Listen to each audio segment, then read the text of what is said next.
बोलने के लिए दीजिए, मुझे मेरी बात रखने दीजिए। हमारे लिए समाज में काम करने वाले लोगों की भूख नहीं होती है, उनका सम्मान यही होता है कि हम अपनी बात समाज में जाके रखें। बाबा साहब ने कहा था मुझे शांति वाली बुद्ध तो चाहिए तुम, और लेकिन सबसे ज्यादा मुझे क्रांति वाली विचारों की क्रांति करने वाले बुद्ध गौतम की जरूरत है। हमारे पास शांति वाले बुद्ध भी बैठे हैं और क्रांति वाले विचारों की क्रांति करने वाले गौतम भी बैठे हैं।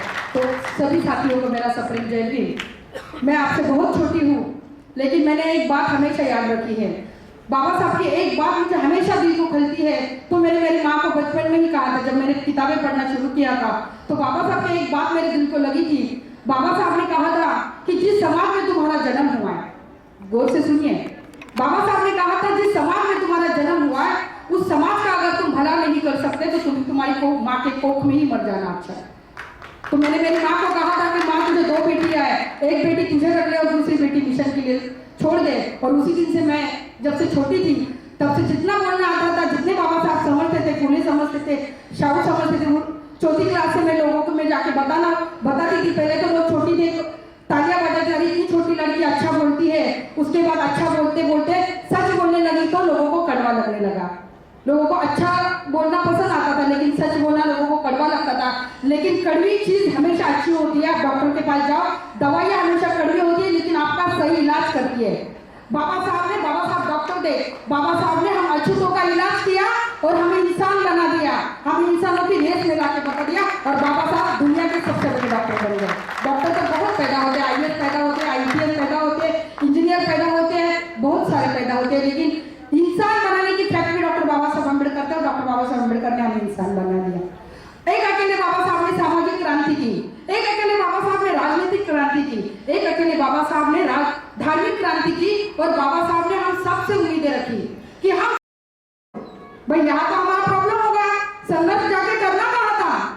तो मैं हमेशा यही कहती थी, बाबा साहब के हम लोग स्टैचू देखते हैं, बाबा साहब के स्टैचू ऐसे होते हैं ना स्टैचू, क्या संदेश देती है ये उंगली? यस, बाबा साहब ने कहा था तुम्हारे समाज के सवाल वहां जाके छूटेंगे। संसद में जाओ और कहो मुझे इस समाज का प्रधानमंत्री बनना है, मुझे तुम्हें शासन करके जमात करते हुए देखना है। हमारा संघर्ष हमें वहां जाके करना है और हमारे दबे कुचले शोषित आदिवासी समाज के सवाल हमें वहां मानने रखने। लेकिन हम घुटों में फंस गए। हमें आमदार बनना था, हमें खासदार बनना था, हमें मंत्री बनना था, हमें नेता बनना था, हमें अधिकारी बनना था, लेकिन हमें इंसान बनने वाली फैक्ट्री पैदा करने के लिए मेहनत करनी पड़ती थी, लोगों में जाना था, हमें वो तो नहीं करना था। हम बाबा साहब के कामों के लाभार्थी तो बन गए। बाबा साहब ने हमें आरक्षण दे दिया, संविधान दे दिया, वोट के माध्यम से हमें राजा बनने का अधिकार दिया। हम दूसरों को ही राजा बनाते आए हैं। आज तक हम दूसरों को राजा बनाते आए हैं और एक मंत्री पद, एक बुद्ध विहार, एक पैसे की गड्डी के लालच में हमने बाबा साहब के मिशन को साइड में कर दिया। हम बाबा साहब को 6 दिसंबर 14 अप्रैल को सर पर लेकर नाचते हैं, लेकिन साथियों मुझे कहते हुए बुरा लगता है कि हम बाबा साहब को सर में लेने के लिए भूल गए।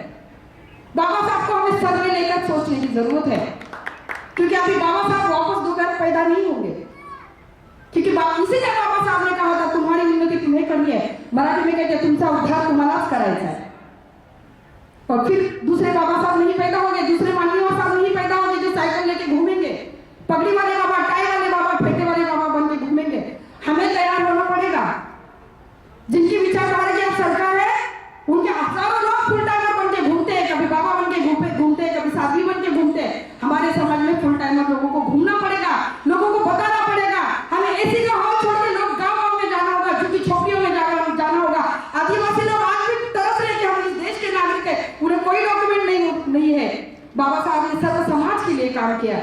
मैं आप अधिकारियों से एक हम्बल रिक्वेस्ट करती हूँ, आप समाज के एक रिस्पेक्टेड लोग हैं। बाबा साहब ने तभी कहा था, जब नानक चंद्र को मैं आखिरी संदेश बाबा साहब का बताना चाहूंगी।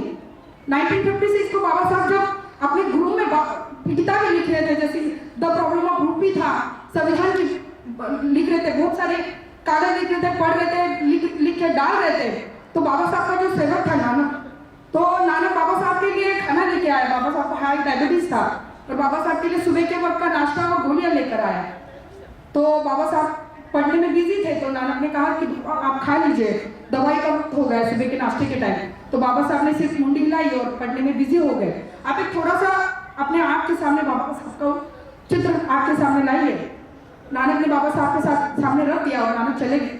थोड़ी देर के बाद दोपहर के खाने का वक्त हुआ, नानक वापस खाना और गोलियां और पानी लेके आए, तो बाबा साहब ने पानी का एक घूंट भी नहीं लिया था। बाबा साहब वही पढ़ने में बिजी थे, लिखने में बिजी थे। नानक के दिल भर आया कि बाबा साहब ने अभी तक कुछ नहीं खाया, गोलियां भी नहीं ली, पानी भी नहीं लिया। नानक कैसे करके वापस 6-7 बजे बाबा साहब के कमरे में आया। बाबा साहब का ध्यान जाए इसलिए नानक ने किताबें इधर उधर की और बाबा साहब का ध्यान गया। तो नानक ने कहा कि साहब आपने सुबह से कुछ नहीं खाया, आप अपने पेट में कुछ तो डाल दीजिए क्योंकि आपको दवाई भी खानी है। तो बाबा साहब ने कहा नानक तू जा, सुबह 8 बजे 7 बज गए हैं, मैं खा लूँगा। बाबा साहब के आगे कुछ बोल नहीं सकते, बाबा साहब को अगर किताबों में पढ़ते और डिस्टर्ब किया तो गुस्सा कर देते। तो नानक चले गए, लेकिन रात भर नानक जी को नींद नहीं आई कि बाबा साहब ने कुछ खाया नहीं। तो वो सुबह जैसे तैसे 6-7 बजे उठ के चले आए। तो अगर आप इमेजिन करेंगे तो सुबह 7 बजे जब बाबा साहब के पढ़ने के रूम में वो गए नानक, तो बाबा साहब का सुबह का नाश्ता, दोपहर का खाना, शाम रात का खाना और जो गोलियां और पानी वैसे के वैसे पड़ा था। बाबा साहब के सामने किताबों का ढेर पड़ा हुआ था, खाना वैसे के वैसे पड़ा था। नानक चंद्र तो रोने लगे, उनकी आँख भर आई और उनके रोने की आवाज़ से बाबा साहब ने ऊपर देखा तो घड़ी में 8 साढ़े 8 बजे थे। और बाबा साहब ने ऊपर देखे नानक को कहा कि नानक, अरे नानक 8 बज गए तो अभी तक नहीं गया। मतलब बाबा साहब को पूरी रात गुजर गई थी, बाबा साहब को वक्त का पता नहीं चला। नानक रोते रोते बाबा साहब के पाँव पकड़े और बोले बाबा साहब आपकी हमारे समाज को जरूरत है, आप आपका ख्याल नहीं रखेंगे तो इस समाज को दूसरा वाली कौन आएगा। नानक का यह प्यार देख के बाबा साहब की भी आंखें भर आई और बाबा साहब नानक को बोले नानक मेरे पास वक्त बहुत कम है, मेरे पास ये किताब ही मेरे समाज को रास्ता दिखाएंगे। मैंने जिस पढ़े लिखे समाज के ऊपर भरोसा लिखा था, जिन पढ़े लिखे लोगों को समाज के लड़के लोगों को मैंने बाहर पढ़ने के लिए भेजा था, तो वो अपने बीवी बच्चों में बिजी हो गए और समाज को रास्ता दिखाने वाला, समाज का काम करने वाला मुझे दूर दूर तक कोई भी नजर नहीं आता और वो काम मुझे करना है। मेरे पास वक्त कम है, मैं मेरे समाज के लिए बहुत सारी चीज़ें करना चाहता था, लेकिन पता नहीं मैं कर पाऊंगा कि नहीं। लेकिन नानक तू जाते जाते मेरे समाज को एक बता देना, मैंने जो समता का रथ यहाँ तक खींच के लाया है बहुत कठिनाई से लेकर आया हूँ, इसके लिए मुझे बहुत कठिन परिश्रम करना पड़ा है। आप मेरे समाज को जाकर बताना, अगर आप ये समता का रथ, विचारधारा का रथ आगे नहीं लेके जा सकते तो कम से कम उसे पीछे से मत खींचना, उसे वही के वही छोड़ देना। ये संदेश मेरा आखिरी संदेश समझ लेना। लेकिन आज अगर हम लोग सोचेंगे तो बाबा साहब का जो समता का, विचारधारा का, मिशन का जो रथ था, हम सही मायने में आगे लेके जाने में सफल हो पाए हैं या फिर हम लोग उधर ही रखने के लिए तो सफल हो पाए, ये क्या सवाल हमसे सबको पूछना पड़ेगा। क्योंकि रमाई जो माता डॉक्टर बाबा साहब अम्बेडकर की पत्नी थी, वो 2 साड़ियों में पूरी जिंदगी गुजार चुकी थी। फटे हुए साड़ियाँ अर्थतज्ञ डॉक्टर बाबा साहब, प्रॉब्लम ऑफ रूपी लिखने वाले डॉक्टर बाबा साहब अम्बेडकर, जिनकी वजह से बैंकों के बैंक बन गए, उनके बच्चे बिना दवाइयों के मर जाते हैं, जिनकी बीवी 2 साड़ियों में अपनी जिंदगी गुजार देती है। ऐसे डॉक्टर बाबा साहब अम्बेडकर की पत्नी एक बार बाबा साहब को बोलती कि छोड़ दो समाज को, क्या दिया आपको समाज ने, जिस समाज के लिए आप काम करते हो वो आपके खिलाफ मोर्चे निकालता है, जिस समाज के लिए आप काम करते हो वो समाज आपके खिलाफ इलेक्शन में खड़ा होता है, आपको इलेक्शन में हार देता है। छोड़ दो इस समाज का काम, हम चले जाएंगे कहीं बाहर, हमारे 4 बच्चे मर गए, क्या दिया आपको इस समाज ने। अगर ये बात आप रमाई बाबा साहब को कहती तो शायद बाबा साहब तो बहुत अमीर हो चुके होते, अमेरिका में जाके सेटल हो चुके होते, लेकिन हम और आप, हमारी अनेकों पीढ़ियां जिंदा मर जाती थी और हम कुछ इंसान बनके जिंदा पैदा नहीं रहते थे। तो ये बात हमें समझनी चाहिए कि हमारे समाज में हमें काम करना चाहिए, हमें समाज में उतर कर काम करना चाहिए। मैं एक बात हमेशा बोलती हूँ, कौन कहता है आसमान में छेद नहीं होता, अरे एक पत्थर तबीयत से उछल तो यारो, हमें वो पत्थर उठाने की जरूरत है, वो छेद करने की जरूरत है। हमेशा कहती हूँ बाबा साहब का मिशन एक हाथी है, हम हाथी की तरह है, हम जब तक शांत है तब तक शांत है, लेकिन जब हमारे ऊपर मनियों में गुस्सा होता है तो हम जड़ से उखाड़ के फेंकने की हमारी ताकत हमारी विचारधारा में। सिर्फ महापुरुषों की विचारधारा पर भरोसा रखो, उस पर सच्चाई से काम करो, पद पैसा प्रतिष्ठा यहीं पे छोड़ जाओगे।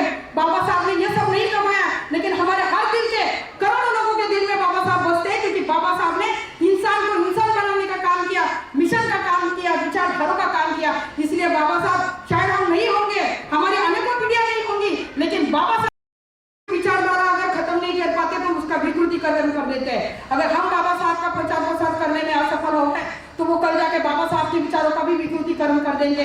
इसलिए हमें काम करना है। जाते जाते हम सबके मिशनरी साथियों का एक बोलूंगी कि हमें सबको मिलकर काम करना है।